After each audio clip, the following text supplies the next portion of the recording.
90-ാം സങ്കീർത്തനത്തിൽ ഒരു വചനം കിടക്കുന്നു, നമ്മുടെ ആയുസ് 70, ഏറെയായാൽ അത് 80, അത് വേഗം തീരുകയും ആമേൻ ആമേൻ നാം പറന്നു പോവുകയും ചെയ്യും. ആമേൻ ആമേൻ. ഇത് പറഞ്ഞിരിക്കുന്നത് മോശയാണ്.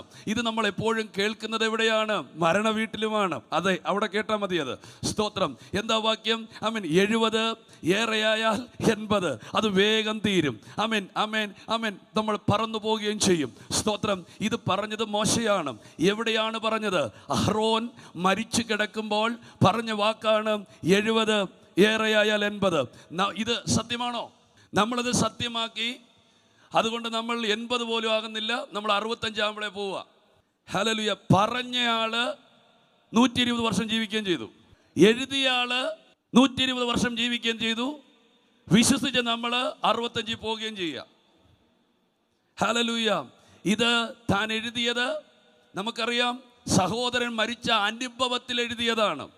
അനുഭവത്തിൽ പറഞ്ഞു 80 ഉള്ളൂ. ആമേൻ. സ്തോത്രം.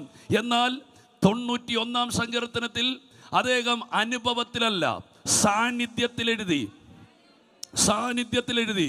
അവിടെ പറഞ്ഞു, ആമേൻ, ദീർഘ ആയുസ് കൊണ്ട് അവൻ ഞങ്ങളെ തൃപ്തിപ്പെടുത്തും, രക്ഷയെ കാണിച്ചു തരും. അനുഭവത്തിൽ കാണരുത് കാര്യങ്ങൾ ആത്മാവിൽ കാണുക.